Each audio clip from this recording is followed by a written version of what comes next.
emotions and the fire,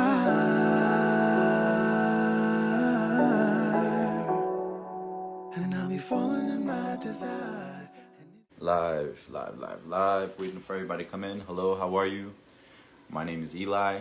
For everybody that's out there, today we're gonna talk about spirituality and specifically as it pertains to when you feel spiritually led to propitiate or worship spirits of a closed tradition and how to responsibly follow that call, ethically follow that call. Okay, so David. Hi, David. Hey, Gopi, how are you? I'm good. So anyway, so I don't want to. The first thing is I don't want this to become a thing. I do want to address something where a lot of us as priests have gone on and we've corrected a lot of people who have been out doing spiritual things to call on the Orishas. There's people making Orisha altars, people doing all types of weirdness, and then selling that information in the name of Orisha. Drink this glass of water. This is Oshun water that you sat out in the sun, and things of that nature. And I just want to discuss, what that means to us as priests and how we can better educate the community on the responsibility that you have when you feel a call from a divinity or a spirit or anything from a closed tradition that requires initiation. What do you think? Are you asking? You're asking me what I think? I'm asking you, what do you think? Um, Yeah, I my mean, I've been booby. pretty vocal. You can't see my legs, right? No, but first tell everybody who you are because I'm going to put this on my Oh, YouTube channel. Tell them who you are and how many years and what Orisha you're crowned. I don't have a lot of anything. Go ahead. I am David Sosa. I am a priest of Oshun, the Lukumi tradition. I am 11 years old. Initiated. I will be 12 in April. Okay. I am Spiritita and have been practicing since I was maybe at the age of 19. I'm 31 Right. years old now. Right. Um, and yes, I come from mainly a Christian background. Uh-huh. So I was indoctrinated with Christianity Uh-huh. I, first, and okay. after a brief stint in leaving Christianity, I definitely dabbled and learned in paganism Okay. before um, I found Epiritimo, and then Uh-huh. by extension, Epiritimo, I found, Santeria, Lukumi, whatever you like to call it. And that's that. That's my little brief history. Okay. And for anybody out there that doesn't know, my name is Eli. I'm crowned Yeye. I'm crowned Yemaya. Yeah, 9 years yeah. going on Yenya, whatever, crowned her. It's in there. So anyway, so going on 10 years, I'll be 10 in March, and it's been an experience. Having Yemaya crowned on my head has been a journey and a half. Yemaya knows how to drag her kids and lift her kids and then drag you again, test you, make sure you learn, and then re-put you. She's very much that. But anyway, going forward, you mentioned that you were a pagan practitioner at some point. Have you ever felt any type of calls to appropriate Orisha tradition into your pagan practice? Why or why not? Um, so no. Um, I learned of paganism through my cousin who was a practicing, Okay, she was a solitary witch. okay, She had been practicing on her own mostly. She had friends that she obviously had dabbled with. As we know, Wicca is a little bit more open. right, At one point, she did, because my cousin, very much like myself, is about education. She did at one point sign up for a class through two coven leaders who were teaching craft work and how to connect with the elements and how to move and manifest, right? right, And in which case, and on her journey, knowing that I had pretty much kind of felt off with Christianity at that point, invited me. And, judgmental me just coming from church, I was like, no, I don't do all that. It's the devil, real right, extra right, about it. But After being with her and watching her do ritual and her allowing me to witness and be a part of it, you know, it opened my mind to seeing things differently and experiencing stuff differently. Because I always trust my instincts and my gut, and I didn't feel that funkiness I felt, you know, when I know something funky's around. So that allowed me to learn by the hands of, I believe Mark and Amy was their name, and they owned a shop with Miss Mary, who we don't know, taught me Miss Mary, some hoodoo and stuff. we So love yeah, her. so that was it. But I've always, in my experience, I've always, although I can acknowledge I had gifts of the spirit, I always looked for teachers. Personally, I wanted to learn. I never wanted to step into something without the expertise and or knowledge of somebody who can really walk me through some of the process, if not, you know, just give me a preemptive, you know, workup, so to speak. Right. Okay, so one of the issues that Never I've encountered a lot of people who feel as though the Orishas are elemental spirits, so why can't they call them to represent the elements in their corners when they do whatever it is they're doing with their pagan practices? How do you feel about that? I think part of the educational process in learning, and dare I say this, and I say this really without any ill intent. Gingerly? I say this gingerly. We'll Go fight ahead, you Ginger. today. Word of the day. Okay, gingerly, word of the day, The ladies level and of gentlemen. discernment, the level of discernment one has to have when they're on their spiritual journey and when they're developing their gifts is to establish the differentiation of certain spirits. So just because I'll give you a perfect example. I mean, this is based on my knowledge and my learning. An elemental is something that was never incarnated into flesh per se. It was never born, deceased, and had to reincarnate into anything. So it's not what we know as muerto. It's not classified the same. Okay? Right. An elemental simply is. What created it, who created it, we can argue that all day long. But an elemental spirit is something that belongs to the element, like a water spirit, a fire spirit, a spirit of the earth, spirit of the trees, spirit of the air, things of those nature. And they exist in every culture. Right. Every ancient culture has this idea of elemental forces that exist that are either deified to some degree or are present, right, and acknowledged in whatever way, shape, or Right. form. So when you understand and you learn what Orisha is, although they are tied to geographical locations and energetically, they are not elementals. And again, that level of discernment would let you know that in your development. That's all I can say. How would you learn that on your own? Well, Without I would learn. I would look into things. I would not only try to honor my intuitive process of what I feel to be real and what I feel to be tangible in the spiritual realm that's manifesting, because we feel things, right? We go through our feelings. We're like, I feel this in my heart, like this is something. And there may be a connection. There may be something energetically that feels very similar and is very visceral and very real. Right. But there are differences in how they manifest, in how you, even in Wiccan process, when you're calling to the elementals, there's very particular things you have to do to protect yourself from those elemental energies. Because as wonderful as elements are, they can also be volatile. So you are fully aware in that process that the fire you are summoning to aid in your work can very well burn you, right? Similarly, there are ways in contacting deities and activating deities and talking to deities and in a manner in which to sweeten or to incite and whatever the case may be.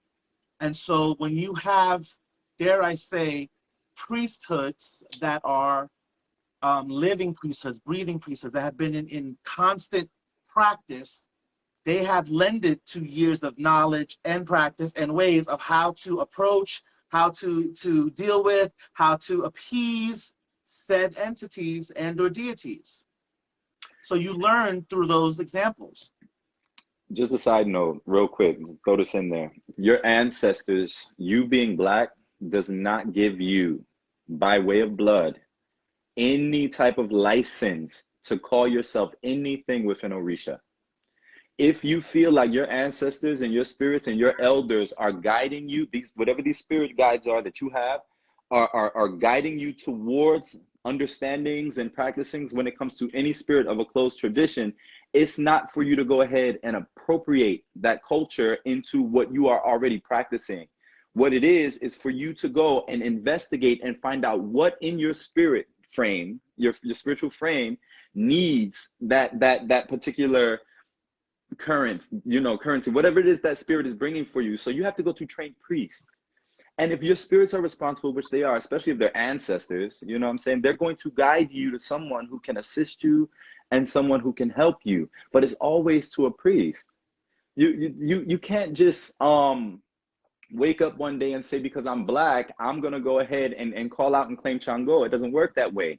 Because if you really were to break down and look at your ancestral DNA, you'll gag and find out you're not even from Nigeria. The practice has nothing to do with you. That was my whole point. I was about to go there. And I'm just gonna say this. There are those who are out there encouraging people, you by birth and you by right, because you are Black, you are reclaiming this is your ancestral practice, this is this, that, and the third. You cannot say that, because even your ancestors had to be initiated if they wanted to be a part of the mysteries of that spirit. You get what I'm saying? They had to be initiated. There was, if you weren't initiated, there were places and things that you couldn't see and things you couldn't do that existed. And no, it's not gatekeeping. It's not gatekeeping. It is not gatekeeping. It is not gatekeeping at all. It's about understanding that there are certain things that you have to have the ashe of a specific essence in order to be able to maneuver through and work through. Do you get what I'm saying? Absolutely.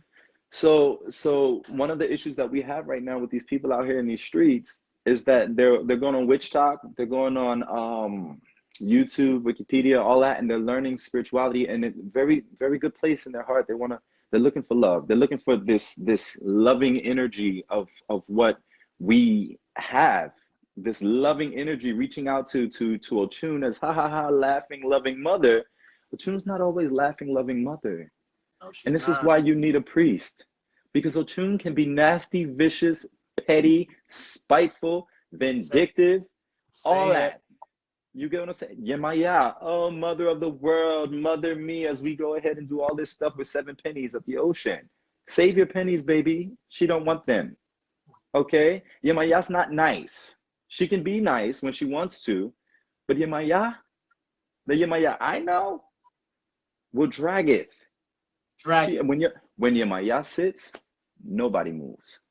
Do you get what I'm saying? So it's important that if you are looking to delve into any type of spirituality, any type of spirit, be it voodoo, you cannot say, oh, but my ancestors, your ancestors didn't initiate you. Yeah, unless they crawling up out the grave and putting santo on your head, or baptizing you in 21 division, or baptizing you to the law of the voodoo traditions, or whatever it is they're doing. I don't know that you can't use your ancestors, that it doesn't work that way. Who's verifying your ancestors? They're gonna come sign a book? And that's the thing that I think people don't always get, in the idea of development. Oh, look at Reggie. Spiritual development. What happened? Reggie said people need to start with Egun. Your Egun will always guide you. Start there. He's right. And when you're even starting there, like when you're starting there, there's still this notion of discernment. When you because you put a space in your home, Mm-hmm. and you set it up, and because let's just say you went on YouTube and somebody said you need to put an Egun altar up, and so you put pictures up, you put a glass of water, you put something that you thought was there, let's say, and you started calling to your ancestors, right? It's a beautiful, beautiful thing. Mm-hmm. There's confirmational things that start to occur that let you know they are answering. Right. You start to understand perhaps that it's not great grandma so-and-so who's helping you. It's her moms before that who you don't even know. So you get a name now that you didn't know, or something correlates where you have a conversation with a family member somewhere and they break something off to you that you're doing or that's happening. You're like, oh my God, I'm doing that same thing my great-great-grandmother used to do. And I was just given this message at this time. And it's not something you have to sometimes even search for. It's something that comes to you. It's that confirmation that happens. And so, like, I don't understand.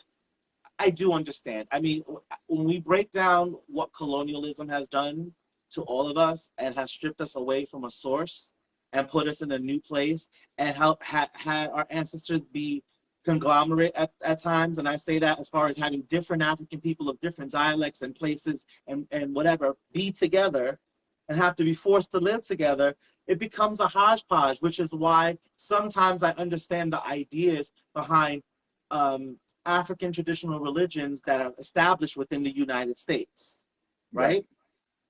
But even then, they all had rituals. They all had levels and sorts of things of initiations to various degrees. There was always apprenticeship.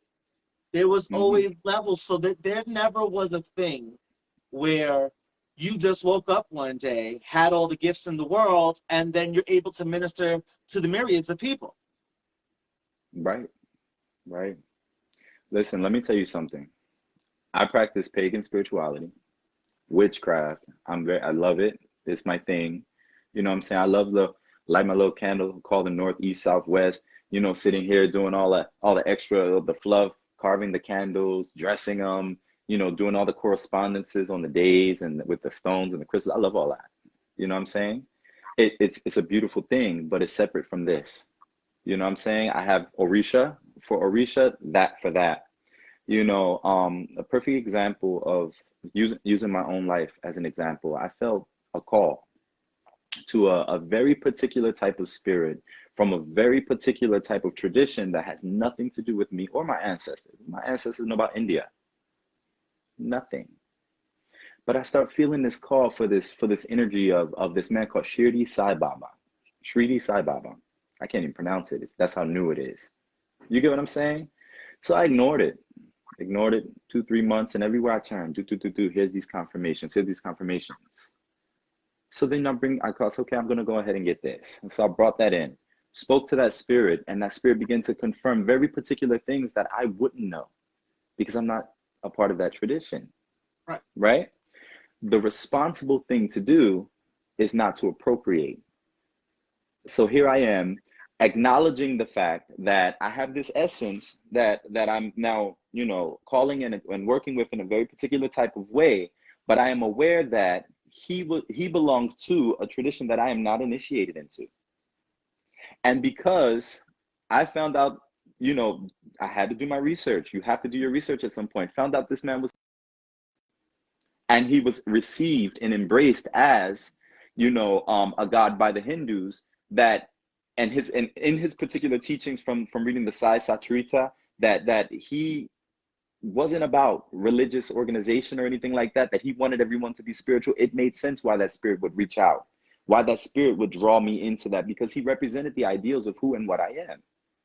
And so what did I do? Very carefully did not appropriate. And I'm not running around going Am Sai Ram and lighting fucking candles and teaching people how to do that on YouTube. I'm not an authority. Do you get what I'm saying? Look at yoga.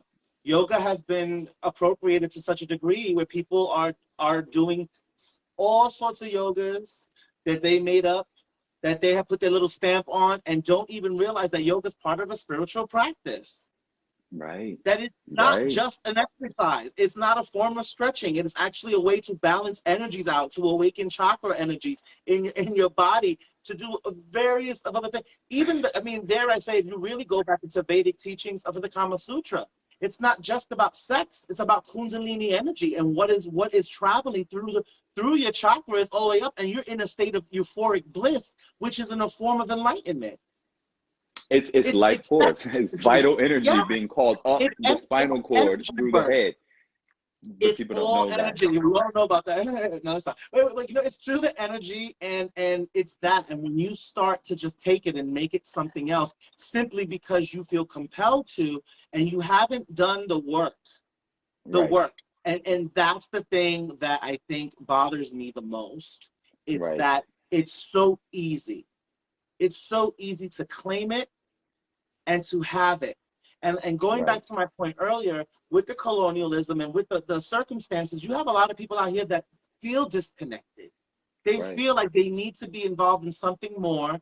Christianity and all of its dogmatic nature did not fit them, and they're looking now for anything that remotely looks not only severely different from Christianity, but more in line with where they would come from on an ancestral plane. I And love I that. understand that, and I try to hold space for that at all levels and time.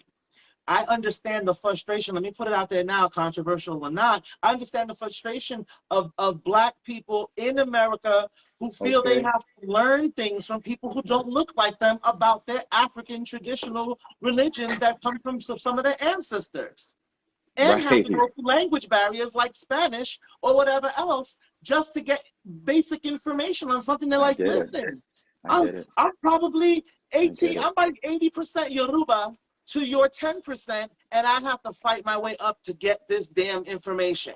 I understand the plight of folks up in this community and the diaspora period. That does not Right. negate the fact that the same ancestors you are claiming to want to honor and you are claiming to honor, that you are bypassing their own methodology, their own ideology, and their own practice that has been established and set in place. You are disrespecting your ancestors, and you're disrespecting your blood. That. Just as much as these anti-Black Latinos and white folk do it. And I'm a be it, just say it how it is, because that's what I do. The problem is that everybody Take my claiming their drink. ancestors, everybody claiming my ancestors, my ancestors, my ancestors, but they're not claiming the method by which their ancestor did it. Your ancestor didn't even do it that way. Your ancestor wasn't out here associating Orisha with a chakra. Orishas and chakras are two different traditions, two different paths, two different everything. You know what I'm saying? Granted, the energies are similar, right? Orishas are personified manifestations of nature in some sense. You know what I'm saying? Or divine archetypes personified. Yeah, we get that. Expressed through a cultural lens. But when it's expressed through this cultural lens, you have to move through that cultural practice and belief system. If that doesn't work for you, then it's important that you find a cultural lens that does. Yeah. You know, there are more than one tradition where there's a divine mother, where there's a divine father, where there's a divine warrior, where there's a divine this, that, and the third. It doesn't have to be Orisha for you if you're not willing to humble yourself and sit at the foot of elders. This tradition is always passed down from an elder. The elders are venerated. They're elders. The whole purpose of all of this is to reach elderhood, to become old. To die young is considered a sin. And a lot of people don't understand that. Why are we tying up all these kids so they don't become abiku? Why are we doing all this with this, that, and the third, and divining on this day and making sure, because the whole purpose of it is to become old, to become alagba lagba. You get what I'm saying? That's why the elders are so important. This is why it's not about gatekeeping. It's about sitting at the foot of an elder. The whole godparent, godchild thing is colonial, but it really should be a master to apprentice. This is the trade. These are the secrets. These are the mysteries. And this is what I'm giving to you, so that you can then master that and give it to your people. And give it to your people. It's passed down without giving too much information. Even when we give birth to an Orisha, that Orisha is born from the Orisha of someone else. Passed down and passed down and passed down and passed down. It's like taking a candle and touching the flame of a candle to another candle, two separate flames born from the same fire. You get it? So I feel like this live is important because we got a lot of people out here that with good faith, with great hearts, bro. I've seen some people out here that are beautiful human beings, amazing hearts. I appreciate the faith and the love and the devotion. And listen, I'm a hothead when it comes to this, and I'll tell you why. And to be very clear, you know, when I went through the nights away from my family, nights away from my partner, because I was several hours in misas, I was several hours in ocha rooms, and I'm busting my ass, and I smell like all sorts of animals, and I'm sitting there washing because everybody left before they got the little envelope and all that stuff, and I'm sitting here busting my ass, and I'm sitting here around people I don't even like sometimes, listening to tidbits of elders talk about this, that, and the other, and by chance maybe being able to interact with them, and really sitting at the feet doing the work, and putting myself in all these situations, taking time out of my daily life to make sure that I learn as much as possible, so I have something to teach folks that may come after me. And you're going to come here and just claim it? I don't understand why people cannot see the upset and or what would assume to be egotistical or haughty in nature is not. It actually makes me cackle annoyed in an annoying manner, because Well, I'm sitting not the here Oshun like, tackle. it is the Oshun cackle, because I'm sitting here like, how can you claim a title that has to be earned? You can never self-appoint a title. If somebody went out here and just said, you now have to call me judge. I can call you judge, but you ain't no damn judge. No one recognizes you as a judge or where to work in that position. You can't call What? yourself a So you doctor, telling me but I you can't walk around practice. and call myself? I can't call myself a Wiccan high priest of Oshun? But you want to call yourself a high priestess. You want to call yourself a high priestess, right? Yes, Let's yes, say, yes, yes. what high priestess do you know with that real term of high priestess did not practice as an acolyte and a neophyte in a temple under somebody, pass their rights, and have proved themselves to operate in that title enough by their community and by their peers and elders in order to be called that? You don't You get to self-appoint yourself high priestess and Omo Oshun, yay, yay. not know our shape for your Sorry, day?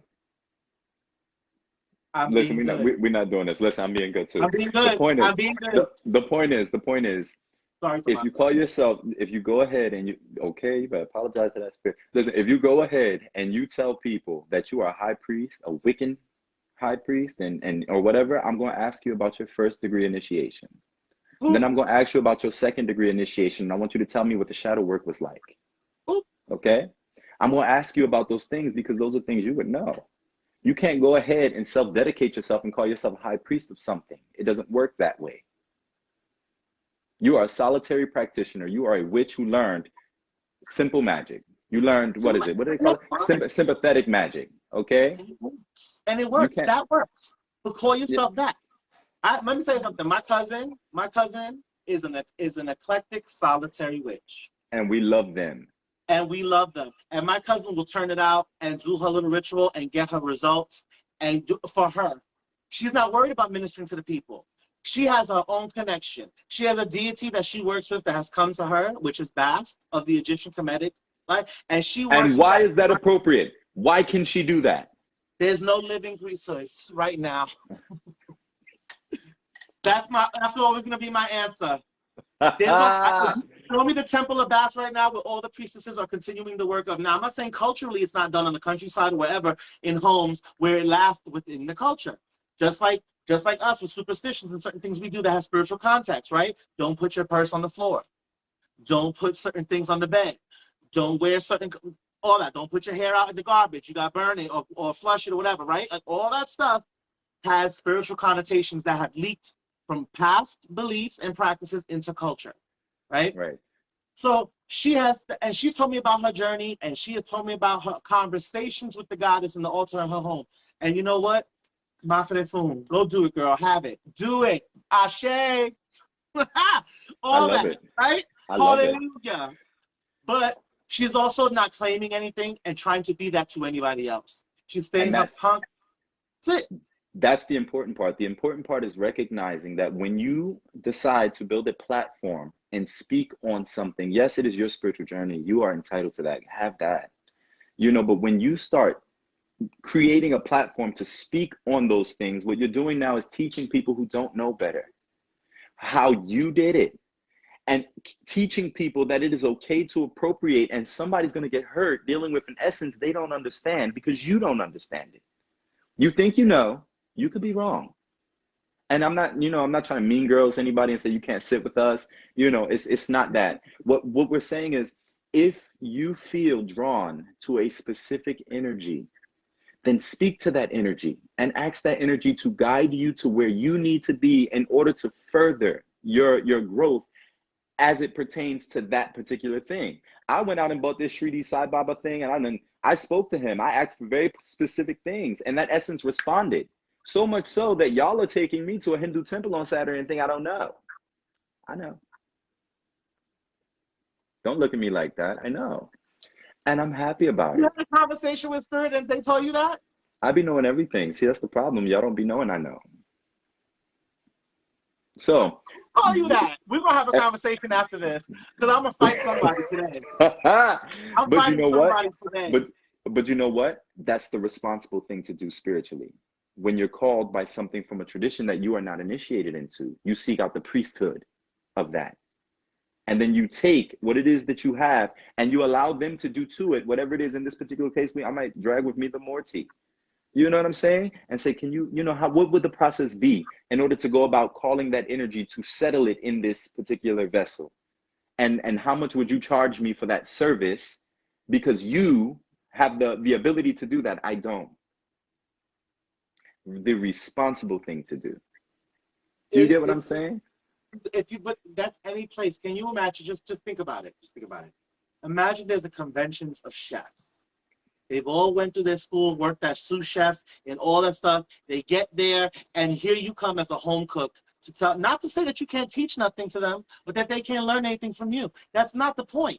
The point is that you don't get to sit at that table, no, because you're not a chef. You do not have the same title. You're a healer, but you're not a doctor. There's a difference. There's a difference. Not the medicine woman in the backwoods versus the person in a hospital. And it doesn't negate each of you can have your space. But even the person that talks about it, they learned it from someone. They learned from their grandmama. They heard something their great grandmother used to. And yes, the spirit speak to you in the wilderness? Absolutely. Does it guide you sometimes? Absolutely. But you're not telling me they're giving you the full gamut. That spirit is not having you write an encyclopedia of information. They're giving to you as you need in time, because also that's part of your initiation with spirit too. They're testing you and they're seeing how available are you to access this information, and what do you do with it when you get it. Right. Anybody who knows spirit, I don't care, and has a relationship with spirit like that, knows that. Because your spirit gives you information all the time, and you have to bump your head so many times until you figure out how to listen. Sometimes not even that you listen. It's how to listen, how to discern, how to get certain messages. What happened? You hear the spirit here and stuff? I can't stand you. No, you just keep going with it. Keep flowing. You in it. It's that. And the issue becomes is when you feel entitled to bypass all of that. Mm-hmm. And even going back to your point, when we talk about cultural lens, yes, there was a kid table for a reason, and there was a specific reason, because adult conversation happened at the adult table that you at that young age were not ready to know, process, understand, because you have not been there yet. You may have inklings, you may feel that you know, but until you are able to sit at the table and partake with fellow people who have been there, and it's a form of initiation. It's a form of a rite of passage to do so. And that is ingrained in all, and that's what I have to use that, because that's very part of big African American culture, and maybe some other cultures, but it's huge in that essence. So for you as an African American to sit here and talk about you can just sit at the table, baby. No. No, but I'm Black. Why can't I sit at the table? I don't understand. I'm Black. This is in my blood. It's in my bloodline. Orishas are mine by birth. What are you talking about? I don't get it. I have Taino in my blood as a Puerto Rican. You think I'm going to go to a Taino compound where they're practicing rites and start telling them what they need to do with the semi? Because it doesn't matter that I've never been around it. I am Puerto Rican and I have Taino blood, so I'm going to start doing this despite everything you've had in place for 350,000 plus years. I'm coming to tell you that I know better, because spirit, because blood. Get the whole F out of here. No, I will say this. If you're guided by spirit to do very particular things and it's working for you, that same spirit is also going to guide you to where you need to be in order to further that. And in the process of furthering that will validate what you're doing. Perfect example. When I decided to bring Sai Baba home, the spirit said, you're going to take him and you're going to wash him in water. And you're going to put flowers and scent it with floral. I said, okay, whatever. So I went ahead and did that. Then they said, now you're going to wash him in milk, cow's milk. I said, okay, I'm going to go ahead and do that. And so I just did whatever the fuck I felt to do. And I did it. Come to find out that culturally, that's actually how it's done. But it is not my place to go ahead and say, okay, well, I'm you know, whatever. No. So now we're going to go to where the people are experts and allow them to further instruct. And with that further instruction, then we can proceed on and see, well, what is the purpose of the spirit? And how far does that spirit desire for me to go as it pertains to this particular path? And just because you feel a call from Oshun does not mean you're supposed to go and initiate and become a priest of an Orisha of anything. You might just need a consultation where she lets you know, girl, close your legs. Okay? Stop sleeping with your friend's man. Okay? Stop being, your yoni is not here to seduce and do all that extra stuff with. You steaming the shit out of it for what? Your yoni's tired. It has a yeast infection and it's ready to rest. Let it rest. Stop putting crystals up in your uni. For real. Why are you walking around taking Shiva lingams? Lingams don't go up your vagina. They are planted in the ground. They are planted in the ground. They are planted in the ground inside a very particular type of vessel. And a very particular reason why they're offered coconut milk, regular milk, water, and honey. Very particular reasons. And unless your coochie is spurting out any of those 4 liquids, you need to sit down. But that's my whole point. Like that is literally like, that's like saying, okay, Mother Lakshmi is talking to me, but I'm going to eat a 1/4 pounder and then I'm going to go give her a fried steak on her altar, knowing that beef doesn't get eaten in Hindu culture, specifically for some spiritual reasons and cultural reasons, but also that there's a level of fasting that occurs before you approach the deities. I was with a Hindu for 7 years, and my partner faithfully would not go to his altar until he had not eaten, until he had showered. He wouldn't even put money. The money on the altar that we would normally just do this and maybe put with our Oshun or whatever, he would go to the faucet in the morning and he would wash it with water and pray over it and ask that it be clean before he put that on that altar. It was he had a faith, and let me tell you something. Nobody else did that. I saw a bunch of Hindu people. They never did that. Him, it was his faith and dedication in that. So stupid. He had a thing about taking the stickers off of each fruit and washing it before you offered it to the gods. He's like, how can I give pesticides and things that people that touch this fruit, picking it out, to the gods and not wash it first and give that to them clean, so that if I want to eat and partake of it, that I'm getting something clean back from the gods. That is so beautiful. Belief. That was so pure. That is so beautiful. And let me tell you something. I told that man, because people try to do brujeria on him. That man was at his altar every time. I said, that brujeria is sliding off your ass like you were anointed in ghee. Okay. You know how they say, when you're anointed in the oil, the devil can't grab hold of you. Okay. I'm gonna rub them in butter. That's a buttermilk. Yeah, it's buttermilk. Okay. Listen. I'm so happy that we had this discussion, that we came on here to have this discussion. It's so important. It's so important. These people out here have good hearts and a lot of faith. And faith moves mountains. Faith really moves mountains. And no one's here to disregard anybody's faith. We love that you have it, and we want you to continue to have that faith. There's some of these people out here doing these things with this weird stuff actually have more faith than all Orishas that I know. Facts. And they put more devotion and more heart into it than I know. I watched this woman cry today, and you know what? She was crying because her spiritual practice, something that gave her a lot of light, was being challenged by us, the priest, because we're letting her know, good sis, this is incorrect, you know? And granted, you know, I wasn't going to address this. She did a live video.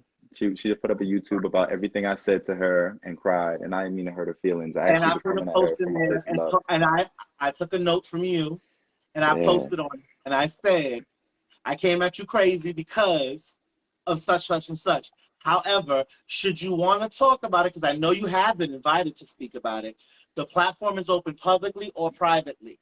So I acted in love because Eli and I were very good friends. Eli challenged me because I've always talking about holding space for people and working in love. And he said, but baby, you didn't do that. When you came for this girl, you didn't do that. And I was like, oh, you better check me, sir. And it was because right. yeah, even if her manner and her delivery and all of that is wrong, her faith is not. And I'm fairly certain Iyalode hears that girl, hears her. But I am also aware that Iyalode is supposed to, and may very well do, she may guide her and is in the process of guiding her to the foot of an elder who can actually help her on that path. And I expressed that to her. I said to her, I said, look, sis, I said, the fact that all of these elders are even commenting on your stuff is the Orisha speaking to you directly, showing you that we are out here and that we can help you. You know, you want to sell a product, sell your product, but just make sure in the process of selling that product, you are not coming across as an authority on how you should attend Oshun. It don't work like that. It don't work like that. You know, with all due respect and with all love. No tea, no shade. I don't even like when santeros I know make their own products like Oshun candles and stuff like that, because I think it's false advertisement. I'd rather you say it's an Oshun inspired candle with certain ingredients that we use. You market it a particular way, that means everything. When you say that it's an Oshun oil, it's an Oshun candle, that's very misleading. That's very misleading. That's right. I'm looking at you a certain kind of way. That's the reality of it all. No tea, no shade. But the reality is this. This is part of discernment. When you are spiritual and you start to develop more, right? And a lot of Piritas talk about this, right? A lot of spiritists talk about this. You start to develop your light. Your light. You start to look different on the other side than you look. You walk different. Your air, your aura is different. You start to attract spirits. Different. Okay, of various aspects of life and or existence, I should say, okay, that see you now different. And anybody who's seen Ghost would know. Ghost. When you see the movie Ghost, once she started to really tap in and communicate to spirit, all these spirits came and lined up. And this happens. This is why certain people, when they work multi-glass bóvedas, would have a glass specifically for the spirits that needed light, so they can get them to where they need to go and do lifting work with that glass for various spirits. Am I wrong, folks out there? And if you think I'm wrong, go research, because I'm not. But anyway,